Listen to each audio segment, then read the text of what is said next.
The only people who don't want to disclose the truth are people with something to hide. Talk about guys that have a ton of heart. Please say good morning and welcome back to 710 KNUS Don Fredrick. And Don was the man who did what I called the coinkydinks. And we talk about this. Any of these coincidences, when taken one at a time, appear not to mean much. But when taken as a whole, as the man has said, a computer would blow a main circuit if you ask it to calculate the odds that they have occurred by chance alone. Sit back, get a cup of coffee, and get ready for one of the best guys I know, the Obama-related coincidences, the coinkydinks. So without further ado, Don, good morning, man. Welcome back to the show. Morning, Peter. Thank you very much. I'm glad to be here, especially because I've had internet and phone problems, and the repairman left 5 minutes ago. I heard Casey call you. He said, Don, the landline's working. I thought, boy, that's first-rate radio, isn't it? I felt so bad. I thought, what will Peter do if I have no telephone? I'll just punt. I'll do what I always drop back. You're professional. Back, yeah, drop back 15 and hope for a good roll and aim for the coffin corner and see what happens. Yeah. First, a little bit about yourself, so people, they've heard you before, but to get a sense of you. Yeah, as I mentioned 2 weeks ago, I'm born and raised in Chicago. I'm somewhat familiar with politics. I've followed it quite a bit. Otherwise, I'm a normal person, get up, go to work, raise a family, have kids. And then when the primary started in 2007, having been a Chicago resident and knowing about Chicago politics and the thuggery there, I started paying attention when Obama came on the scene, which, of course, started in 2004 when they gave him the plum keynote address spot at the 2004 convention that nominated John Kerry. So I knew there was that strings were being pulled. So I paid attention to it, did a little digging, and I thought, well, he doesn't have a prayer of winning the nomination, let alone the presidency. And as the months went by, I said, this is making me nervous. So I started putting together what I knew about Obama from what I'd read in the newspaper and gathered over the 6-7 months before that. And then it started snowballing. I started adding more and more, put it on the Internet. People would write me and say, this is great, but where are your references? Where did you get this? So I went back and added the references.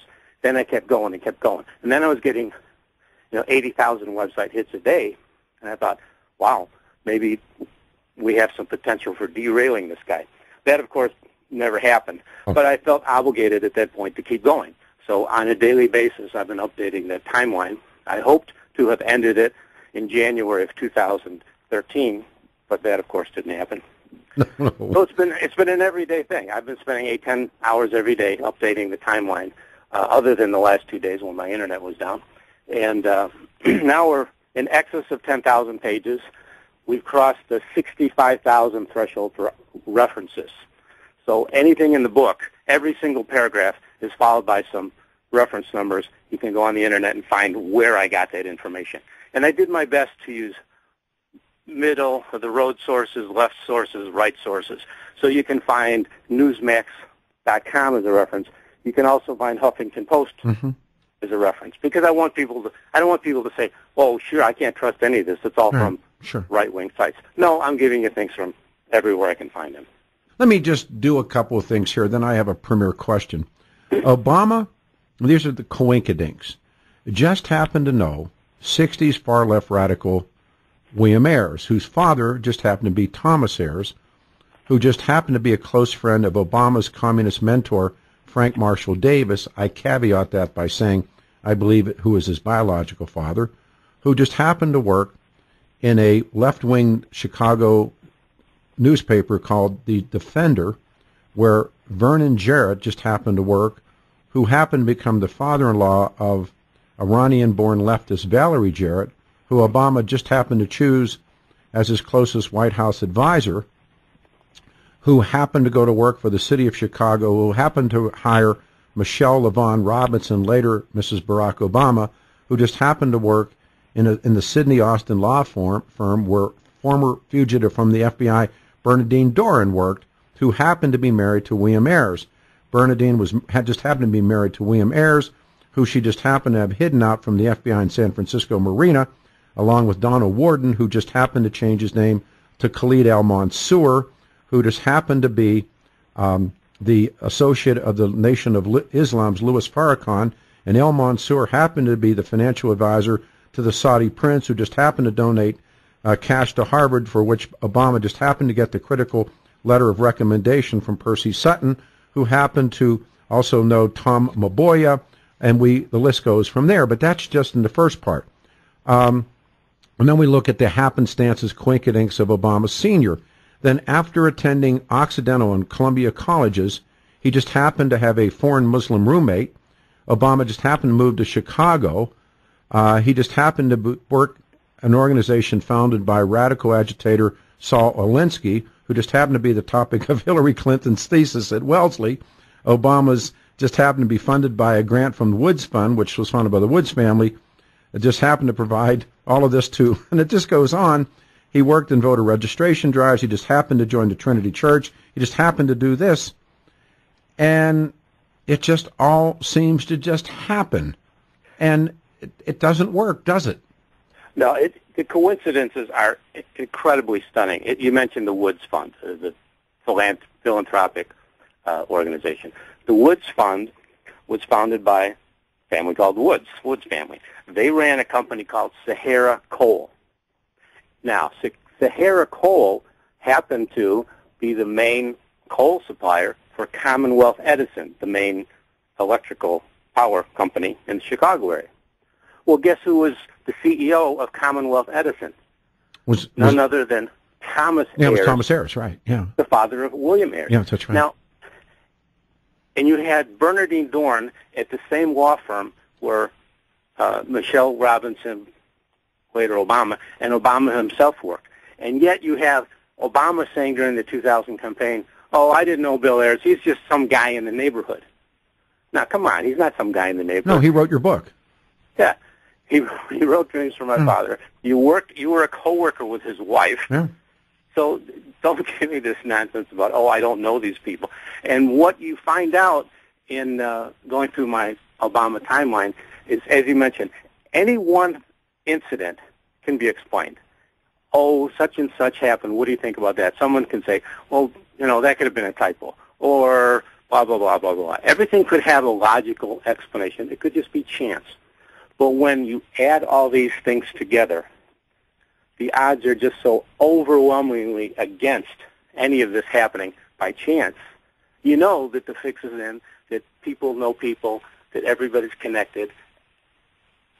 Yeah. And there are explanations for all these things. I don't remember the number, but Lord Christopher Monckton from England. He's actually been on a radio show, yeah. Has he? He was an advisor to Margaret Thatcher. Mm-hmm. And he once compiled some statistics of what are the odds of all these things being wrong with Obama's alleged birth certificate. Yeah. What are the odds that this would be spelled wrong? What are the odds that this typeface would be different than this typeface? And I don't remember the number, but it was an astounding. That's astounding what's wrong with that birth certificate. Like 10 billion to 1 or something. Right. And the same is true with all the things I've put together in the timeline. Yes, somebody could happen to know somebody who happened to know somebody else. And obviously, any president, George Bush, he's going to pick some of his friends to be on his staff. Mitt Romney would have done the same thing. I would have done the same thing, of course. But everybody has these connections with Obama going all the way back. And the problem is every single one is shady. Every person is shady. It's like but the other thing that strikes me, person in his life. When I spend so much time reading your work, many of these people knew each other before they knew him. Yes. And here's another example. His the Weathermen, Ayers and Dorn, and Students for a Democratic Society. The old SDS. Well, now the security person in that group was a lady named Marilyn Katz, K-A-T-Z. And she was responsible for developing the anti-cop tactics, like putting nails in rubber balls and putting dog feces in paper bags and throwing them at the police and things like that. Okay, fine. So later on, Marilyn Katz gets into public relations. And guess who she works with? David Axelrod. Sure. Who's David Axelrod? Axelrod was Obama's campaign guru. That's right. And Axelrod's mother was a communist who wrote for a communist newspaper in Chicago. Everybody is connected. Everybody, you know, and again, when you get down to these things, we talk about his SSI, his Social Security number. It's phony. His Social Security number starts with it's an 042. It signifies Connecticut. Obama never lived or worked or anything to do with Connecticut. He has used multiple Social Security numbers, but today he uses this 042. He could not pass E-Verify. He could not come to work for anybody listening right now. He could not work on the job with you. No. I mean, and again, if the birth certificate alone, the notion of being African and all these other things that you and I have spoken about, but I don't even know where to begin anymore. Now, one of the things that strikes me, if you just joined us, this guy is brilliant. He is a special person. He has the heart of a lion. But again, I try and lead people with this when I get to say this, to sign up for Obamacare, which is flopping again. You, all of us, myself, our guest, everyone listening, you have to provide Obama's administration with more personal information than Obama himself has had to provide to become President of the United States. Is that not true, Don? Yes, there is zero vetting process for a presidential candidate. I get email all the time from people liberals who run across my website or see something I wrote somewhere, and they write me and say, "That's ridiculous. You're just making these things up. How can you be president without being vetted?" Well, there is no vetting process. There's no vetting. Period. There isn't. No. What happens is each of the 50 states provides a letter to the Democrat Party, the Democrat National Committee, I guess it would be, and it just says this is to certify that blah blah blah candidate John McCain. Yeah, it happened here. It was certified here in Denver, Colorado, by a local Notary Public. Yeah, it was done here. And interestingly, in this statement that letter of verification, it just says this is to certify that Barack Obama is qualified. That's blah, blah, blah, to serve as president. Blah blah blah. Barbara Boxer, Nancy Pelosi, they all went along. And it's signed by Pelosi and another name who I can't remember. Yeah. 49 of the 50 states, they're all worded the same. One state, Hawaii, has a slightly different version. It says this is to certify that Barack Obama is the Democrat Party's nominee, but it neglects to include the sentence about him being qualified to serve. That's right. Now, why would that be in 49 letters, but not in the 50th letter? Because the suggestion is that somebody in Hawaii was saying, "I'm not sticking my neck out and calling this guy qualified because I know he isn't." There you go. So somebody said, "I'm not going to do it." So they had a different letter. Let me ask you. And the guy. Well, wait. And the guy. Not to interrupt. Please. I don't mean to be rude. Please. But while it's still on the tip of my tongue, the guy who prepared that form, who was involved at that time, was a guy named, I think it was Steve Schmitz, Schatz or something like that. And he was running for, I think, Secretary of State or Attorney General in Hawaii. And there are something like 15 or 20 Democrat candidates on that primary for that position. And guess who Obama and Valerie Jarrett came out and supported? Him. Now, why would the President of the United States and his team care one whit about a primary candidate in Hawaii for a position like Attorney General or Secretary of State? Because he didn't care. He's the gatekeeper. Yeah, he's the gatekeeper. It's payback. I mean, if you look at a timeline, and I try and sometimes with topics and issues, I try and draw my own timelines. And this, your work that takes all these years, you've researched that is an excellent job. Every statement is connected to a bona fide reference. And I have played with a lot of this for now 6.5 years.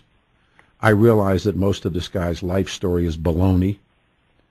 But the question that comes to mind for me is, who is he? And now we're watching the continuing insanity in the Middle East. I was saying to people this morning, in spite of this validating that the mainstream press is giving on the airstrikes, ISIS is within a mile of Baghdad.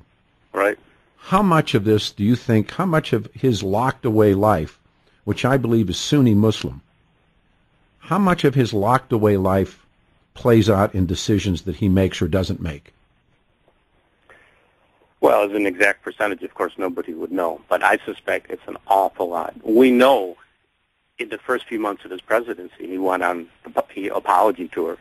He went to Cairo and gave his address and talked about improving relations with the Muslim world and how the United States is a Muslim country. No, it isn't a Muslim country. Yes, there are Muslims here, but it's not a Muslim country. He insisted on having members of the Muslim Brotherhood sit in the first row Absolutely. for his speech in Cairo. Absolutely. So that was a direct slap in the face at Hosni Mubarak, then the president of Egypt, who had been our ally. Indeed. Was Mubarak the greatest guy in the world? No, he was our ally. No, neither was Saddam. No, but Saddam was the right guy. He was just not, And Mubarak had at least had a peace treaty with Israel. Even Assad, Bashar Assad in Syria, as terrible as he is, he's a killer. He's better. But he wasn't killing Christians or attacking Israel. No, he wasn't. And, you hate to play this game of, well, the lesser of two evils. But you must. Life is life. You must do that. Reality. And if Saddam Hussein, as brutal as he was, if that's the only thing that could have kept the different sackings of Kurds and Shias, Sunnis together in Iraq, well, sometimes that happens. I keep telling her, but the motto was Marshal Tito. Tito kept his hammer down on decades. On all of them. Yeah, on Serbs, on Croats, on Muslims. The minute he died, they're at each other's throats. Saddam Hussein was Marshal Tito. Yes, that's a good analogy. Yeah. The notion of this not being able to break surface is beyond me. I have beat my head against the wall, as I suspect you have now, for 6.5 years. And we've had big dust-ups over this, and there's been internal struggles over this. What can you leave us with this morning? I mean, because I think to understand his life would give us a tremendous understanding in what he does in terms of foreign policy as well as domestic policy. Well, I agree with the people like Dinesh D'Souza and Jack Cashel and some of the other people who've looked at Obama's story, or at least what they could figure out was true and what they could try to separate out as false, that he was raised to hate the United States. He was raised to hate colonialism. Now remember, one of the first things he did when he entered the Oval Office was order somebody to get Churchill's statue taken out. And he used profanity to get that blankety blank thing get it out of here. Right, he wanted Churchill's bust out of there. Who possibly would have such antagonism that the first thing he did was swear at somebody and say, get that thing out of here? What causes it? Well, that's because Kenya. Yeah, because the Brits were to colonize India and much of Africa, including Kenya. French were in Algeria. Oh, absolutely. Tunisia. Spain was around the world. Absolutely.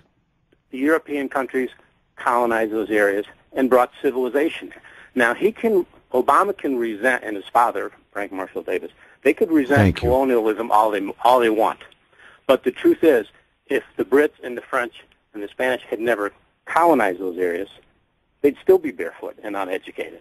Well, I have a different approach to what colonialization does and what it now turns out to be, because what you and I are living with right now is the aspects of the First World War and the imperialist in Middle East and the oil companies, but it's for another morning. But indeed, his father, although claimed certain things, those things weren't true, if that is his father, and I don't believe it is his father. But certainly, even if it was Frank Marshall Davis, he certainly said exactly the same things. And as we do know, if there was only one time in Barack Obama's life that he actually met what they call the other Barack, and it was just once, and he didn't like him. He didn't like Senior when Senior shows up. Yeah. I don't know. It's clear to me that this research you do, the footnoting you do, and you folks. It's overwhelming. We have no idea who this man is. And there was something that was discovered called the Rosetta Stone. And the Rosetta Stone it was a way to be able to read a dead language. And I think there is a Rosetta Stone someplace, and you may be sitting on it, that the Rosetta Stone of Barack Obama's life, and we don't know what it is, do we? No, and I think what it will take is one person who's an insider. I agree. To spill his guts. I agree. Now, whether that will ever happen, I don't know. Who it will be, I don't know. You and but as I mentioned 2 weeks ago, this whole thing with the Obama timeline that I prepared, it's a giant jigsaw puzzle. Mm-hmm. I'm trying to assemble pieces. I've got pieces, I don't know where they fit. I've got some pieces that probably don't belong to the puzzle at all, and those are some of the pieces that have been introduced by people like David Axelrod and the media because they want us confused. But somewhere, someday, and I don't think it will happen while he's in office, but after he's out of office, somebody's going to step forward and say, you know what? It was a con. This happened, or this was a lie, and let me tell you about this. And somebody's going to be granted immunity, and then the cards are going to start falling. I agree. Because the same thing with Benghazi. Somebody will say, I can't stand this anymore. My conscience is getting to me. I'm going to talk. And then people will start saying, okay, I'll talk, but I want immunity because nobody wants to go to jail. Yeah. I say, and I think you're right. I hope you're right, or I pray you're right. I look at this and I think the Clintons ran a grift. Bill and Hillary Clinton grifted America. This guy's conning this country. There's a difference between he's doing the long con. They ran a grift. Yeah, Clinton's goal is money. I mean, they left the White House in 2000 taking our property with them. That's right. They removed the furniture when they went. They stole furniture. They took things out they of the did, White absolutely. House. And $10 if Hillary doesn't put it back. I wouldn't take that bet. She gets back in. We need to meet someday. I revere you. Your work is incredible. Don, you make it has to be said. Who is this man? And we don't know. Take care of yourself, sir. We'll speak again real soon. The only people who don't want to disclose the truth are people with something to hide.